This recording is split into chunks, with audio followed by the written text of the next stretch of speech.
Hey YouTube, what's up?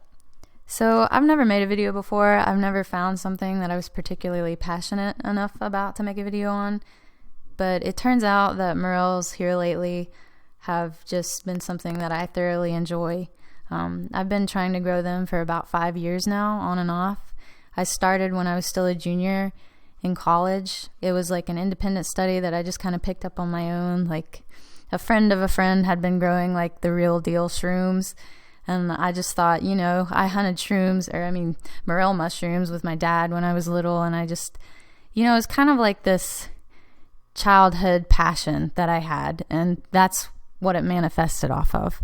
So it was just a slight interest in it. I thought I would try to grow them. I knew it was really difficult, and I knew it would be a lot of research, but it was just something to tinker with.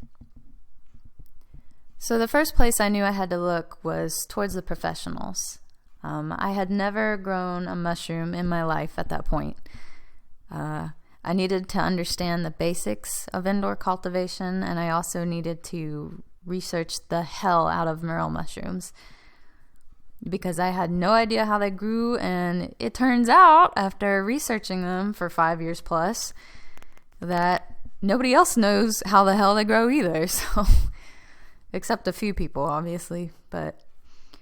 So the first few guys that I came across were Gary Mills, James Malachowski, and Ronald Ower. And most of you probably know who Gary Mills is. He's like the king of mushrooms, or morel mushrooms, on the West Coast.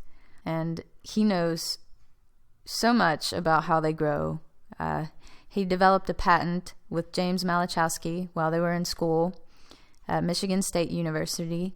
They partnered with a company called Neogen, and they developed a patent together. But that wouldn't have been possible if they hadn't met Ronald Ower.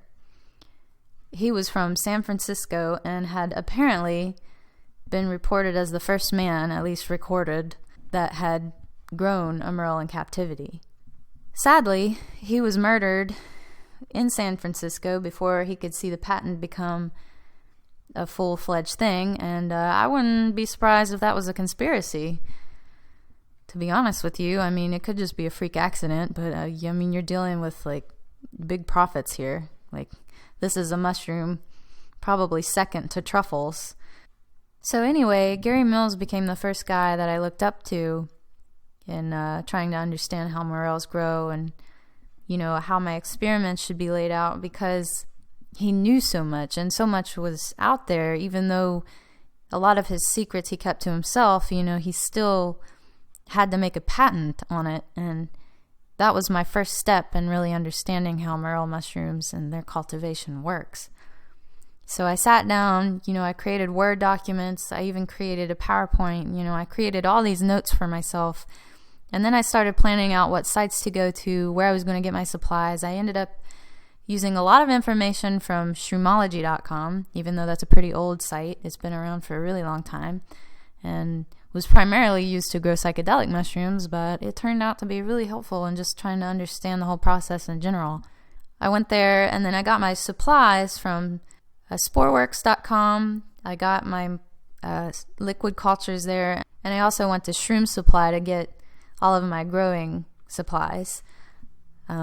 At home, I always had jars around because we live in the country and we can things. So a lot of this stuff I already had, but I did need like bags. I needed micropore tape, just little things here and there.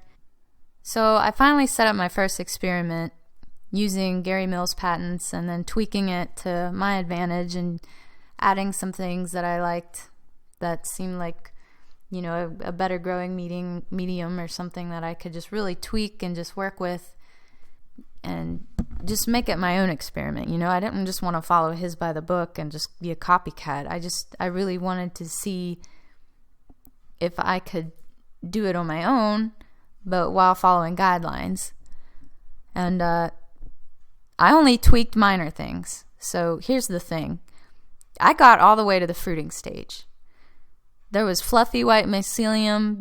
My grow box was just alive with the fungus. Like, every time I opened it to get fresh air into it, it smelled like a forest full of mushrooms. Like, it was just magical. I just thought, this is it. You know, I'm going to wake up one morning and I'm going to see pinning.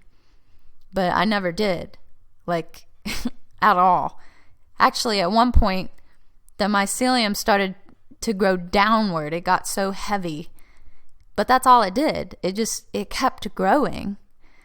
Like, it didn't stop. There were no mushrooms at all, though. So that leads me to believe that Gary is just trying to keep the experiment to himself. He's obviously, he has a secret ingredient that he's not going to tell anybody about. And I don't blame him. I mean, you can't blame him. There's big profits here. But that was success for me, to do it my first time around and to not make any mistakes. I did have some jars that got contaminated, but not having grown a mushroom before and doing it right the first time, that's pretty admirable, I think. You know, that made me feel like I really have what it takes to try to grow morels. Because for one, morels are the type of mushroom that don't have really this innate resistance to bacteria. They can easily get affected by molds or bacteria. I mean, it can just take them over.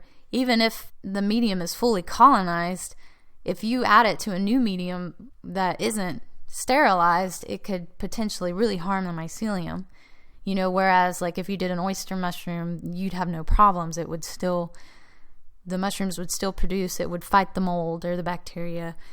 But morels really have this problem where they can't do that.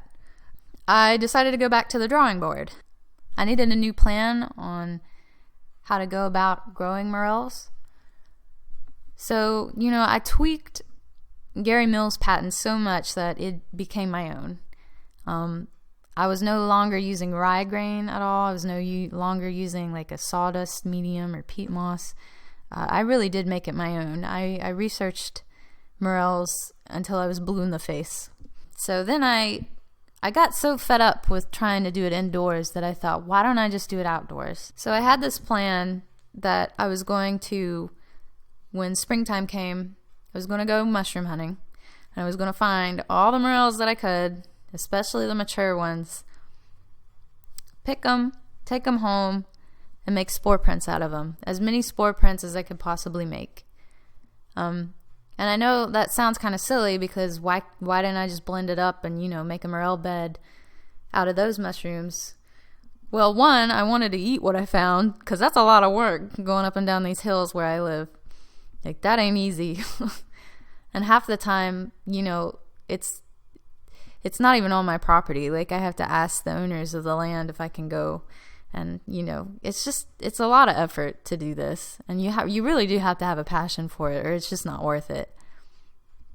So that's my first reason. The second reason is I thought that I could monitor it better in the fall.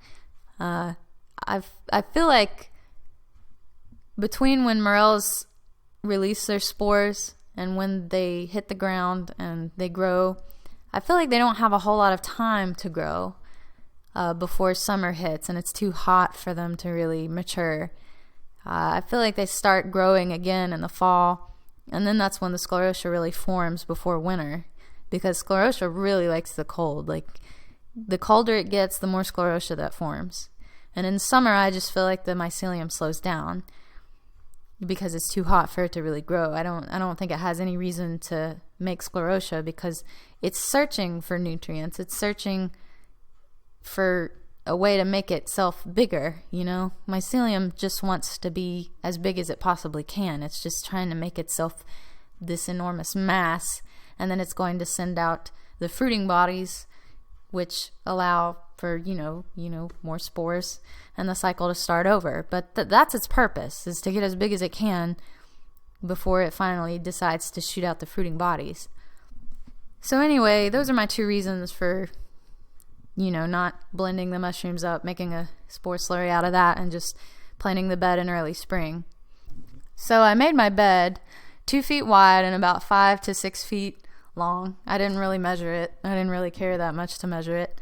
It's just an outdoor experiment. I don't really, you know, there's not this fine line that you have to have when you are experimenting. That's why it's called an experiment.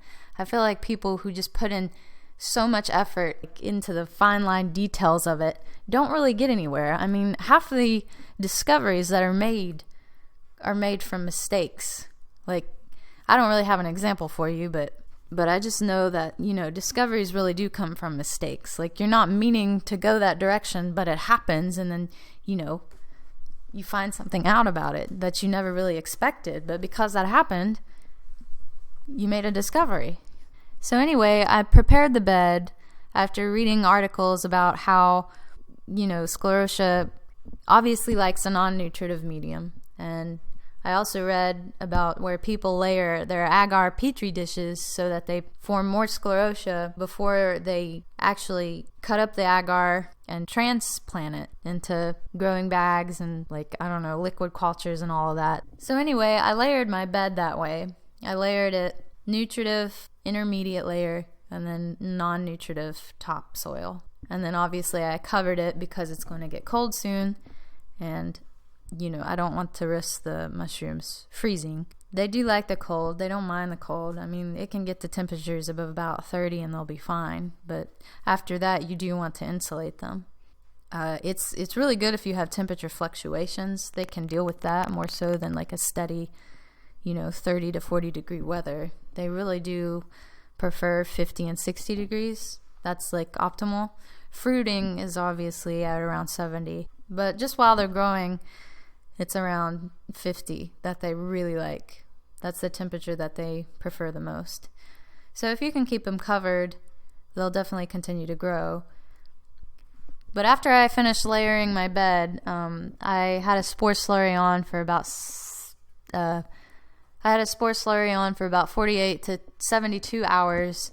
And at that point, I had actually been too busy to really manage my mushroom experiment, and I worked overtime. I took somebody else's shift, money things. And my spore slurry had been aerating for much longer than it should have been. It was actually over 72 hours. And I was terrified that all the spores that I had worked so hard for, because like an idiot, I hadn't half the spore prints that I had up into 2 different categories and done one in the spore slurry and did the other like maybe later on some other time or in the spring or something like that. I did them all at once, and I was terrified that they had gotten waterlogged. But, all I could do was hope for the best, hope that they weren't waterlogged. I came home at about 1 a.m., finished prepping my bed. It was about 2 or 3 a.m., and I finally got them in the ground. Oh, was that the most wonderful relief I've ever had, to put them in the ground finally and just hope for the best. I had fed my spore slurry. I fed it about 2 tablespoons of raw honey and 2 tablespoons of molasses. And I don't know how many gallons I had in it. It was probably around 4 or 5 gallons. It was definitely a 5-gallon bucket, but I'm pretty sure I only had 4 gallons of water in it.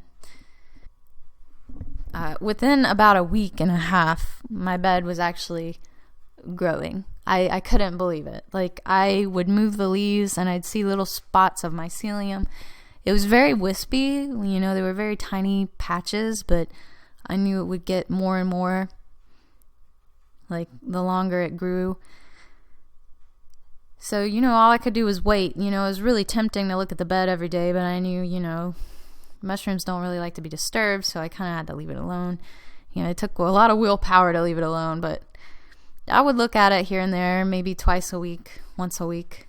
If I could really keep myself from looking at it, it would be once a week.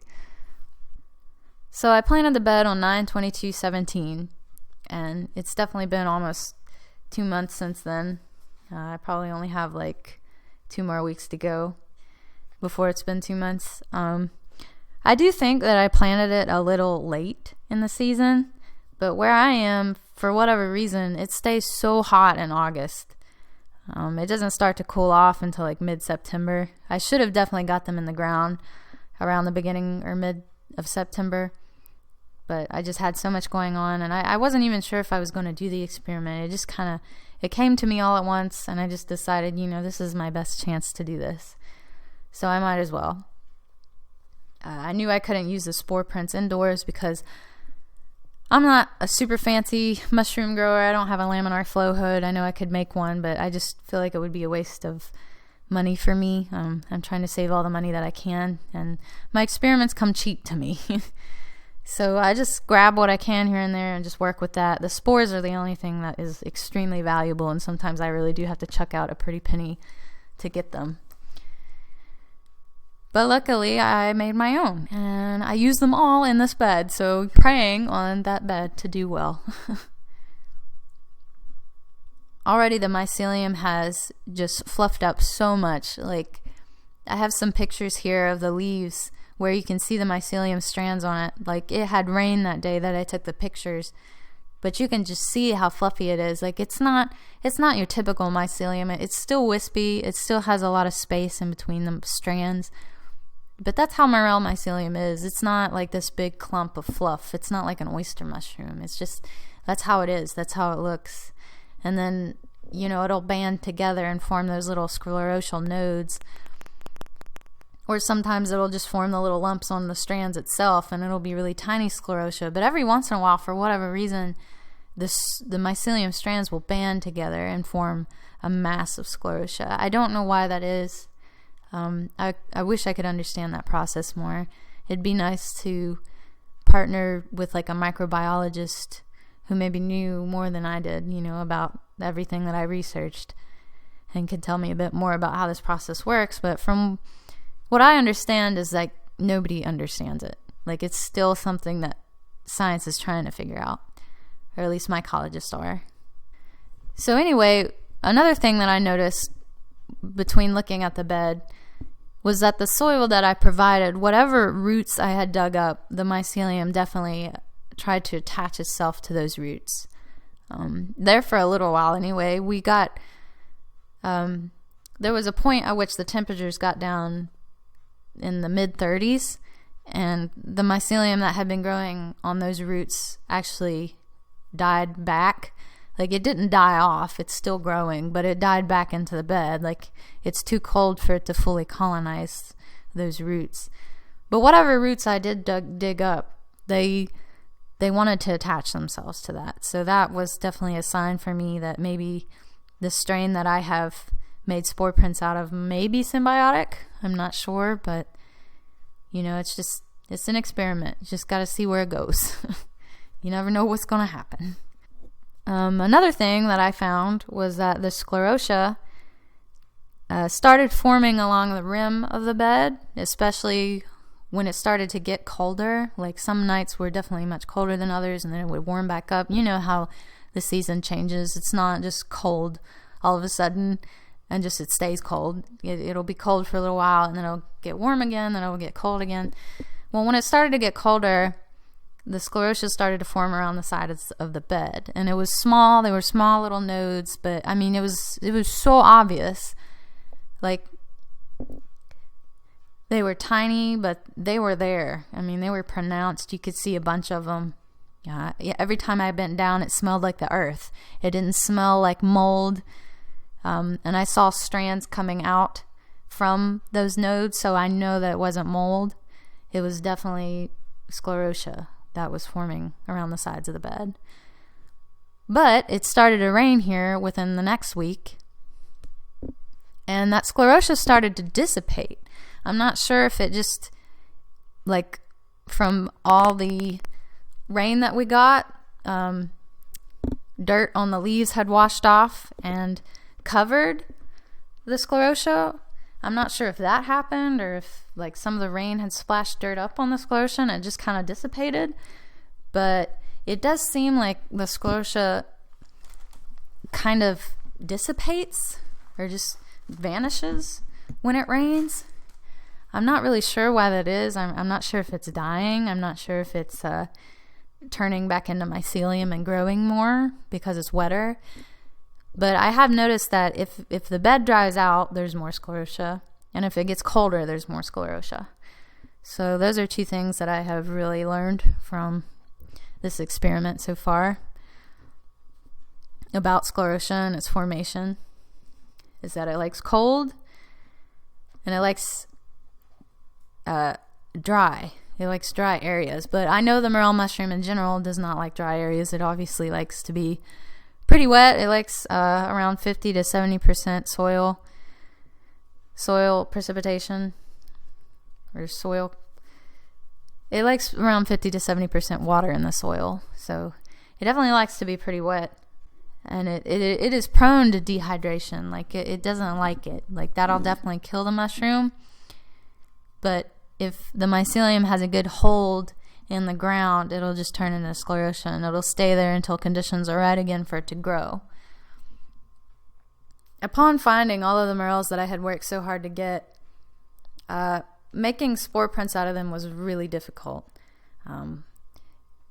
When you find them, they are just a ball of water. Like, what you are looking at is like 10% matter, and the rest is literally water.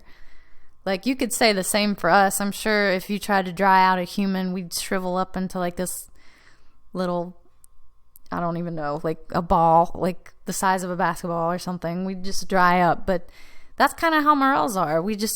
They dry up, you know? And if you don't allow them to dry up when you make a spore print, they'll rot. So that was my mistake a while back, that like when I had first started doing it, the end of my junior year and that spring was my senior year, I had went mushroom hunting around the area where I went to college at, and I had found mushrooms and I was going to make spore prints out of them. But I brought them back and I put them in a container without like any air holes in it or anything for it to really let it just dry out, you know? And they rotted. They smelled horrible. I've never you know how like people say a rotten potato smells like nothing they've ever smelled before? Well, you better smell a rotten morel, because that's, oh my God. It's worse than a dead deer on the side of the road. That's how bad it is. Like, or a skunk. It's worse than that. It's so bad. But I was really disappointed in myself. I thought, this is retarded. Like, I can't do this. Like, I can't mess this up again. I really got to pay more attention to it. I can't just leave it there and just let it go. And that's kind of why I'm like so obsessed with looking at the morel bed too. Like, I just want to make sure everything's going well. I know I'm supposed to leave the mycelium alone, but you know, if something doesn't seem right, I feel like I can do something to fix it. At this point, I feel like I know enough about it to where I'm not going to damage it. I'm actually going to help it. So instead of doing what I did the first time, putting them in an airtight container without any holes to let any air out, and just let them dehydrate on their own, just without any air currents, so that the spores don't fly everywhere. You know, you just want them to be able to dehydrate without letting the spores escape. That's all you're trying to do. When I look at videos on YouTube, I just see people with like oyster mushrooms that put them under cups or put them under jars, and I'm like, how does that, like, just, I know oyster mushrooms, they have a lot of water in them, but why don't they rot? You know, I mean, they must drop a lot of spores within like a 24-hour period to where you don't have to let them dehydrate. But with morels, like, you get more spores if you let them dehydrate. Like, just let me tell you that right now. Like, I'll put that out there for you all to know. Like, that's how you do it, you know? Just put it in an airtight container, but stab holes in it. And, you know, make sure you lay down foil before you lay them in there. And don't wash them off. Do not wash the mushrooms. Just shake off the dirt. I mean, if you're going to use these spores, you might want to, if you're going to use them for indoor stuff, you might want to consult somebody who does mushrooms on the regular, who, you know, really knows what they're doing when it comes to cultivating mushrooms. But for me, you know, this is just for an outdoor experiment. If you want to get morel mushroom spores for an outdoor experiment, this is how you go about it. You just get a piece of foil, put it in an airtight container, shake off the dirt on the mushrooms, lay the mushrooms down inside the airtight container, space them out evenly, put the lid on, close it up, and stab holes in it. I mean, make the holes big enough so that the air can escape. You want the morel's water content to just evaporate out of it. So that's what I did, and I ended up not using an airtight container. I actually used foil to cover a casserole dish. I had put foil down inside the casserole dish. I shook off any dirt. I didn't wash the mushrooms. I just put them in the casserole dish, and I put the foil around the dish and poked holes in it. And I poked enough holes so that it could evaporate and there wasn't going to be any rotting. And because it was a clear casserole dish, I could see inside of it. I could see if there was any signs of rotting or anything like that, and I could get to it before I let it spoil, and I just ruined all my hard work again. I knew I had to prevent that from happening again. But anyway, it worked. I got 4 big, nice spore prints, and I mean, they dropped tons of spores. Like, it was like this beautiful beige tan color, and when I picked the mushrooms up, there were all these little cells from it. You could just see where it had just dropped tons of spores. I had found them at the right time. They were at the end of their life cycle, and they were releasing all of those spores. I had got there just in time. I felt so lucky, so grateful that I had found that, that I had done it. I finally successfully made spore prints from wild mushrooms, morel mushrooms of all things. And I was really proud of myself, but I don't have any pictures for you, sadly, because I never thought I would document this. I never thought I'd make a video on it. But here recently, I just figured, why not share what I've learned? Why not give this to the world, So you can either believe me or not believe me. I don't really care, but I will update you all in the spring. I know a lot of YouTubers don't ever get around to updating people, so they just assume that there was never any success, or maybe there's a pinned comment in the beneath the video in the comment section where they say either they got one morel or it just didn't work out, or they're gonna try it again next year or something like that. But half the time they just never get back to you, But I'm either gonna make a video or pin a comment so you all know how it went.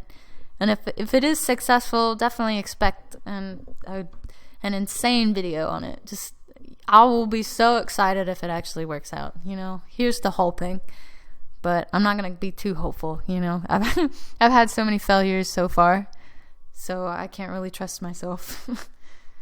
But anyway, I will keep you all updated, and when spring 2017 rolls around, April and May is when they pop up around here, I will definitely let you know. So stay tuned. Thanks for watching. Something that's really interesting is CEMBN, and is it Saskatchewan or Sichuan, China? I don't know how to pronounce things. But anyway, they figured out how to grow morels commercially here recently. I think it was in either 2015 or 2016 is when they really got big with it and they went public. They have so many acres of morels. Like, you have no idea. It's in the thousands that they are growing these, and they actually have partnered with other farmers. I don't know what goes into those partnerships, but they have been training about 10 to 20 people to grow morels the way that they have figured out how. And I guess it's kind of like a limited liability company sort of thing, or they get commission with it or something. I'm not really sure how that works, but they're definitely profiting from it, and it's definitely a secret thing. I'm sure you have to sign a lot of documents to really be able to do this with the company, but they figured it out, that's for sure. I'm sure if they ever spilled the beans to anybody else, they'd get in some deep crap. I read an article here not too long ago that the way that they grow them, it has to deal with their reaction to the moss that's in the ground. I'm not sure if that's true. Sometimes when I find articles, I don't really know what to believe when I read them. I kind of just leave it open to criticism, But it definitely said something about its reaction to the moss in the springtime. So one thing that I've noticed about moss is that it contains a bacterial population all its own, depending on the moss species, and then it also puts nitrogen into the soil. And snow puts nitrogen into the soil, and after a big snowfall, morels will come up. I can't really speak for burn site morels because I don't live in the Midwest. I don't deal with those kinds. The kinds I find are, they're in the springtime. There's not a lot of them. They grow in certain areas beside certain trees. And they're kind of here and there and everywhere, and just in, sometimes they're in places you don't even suspect, like they'll surprise you sometimes. But that's the joy of finding them. That's what makes it such a great hobby for me, and I really do enjoy it. I don't really find it to be a burden, because I just do this in my spare time. I'm just experimenting. I'm an amateur. I'm a millennial amateur. I don't know what I'm doing, but I'm having fun with it, and I feel like that's all that matters.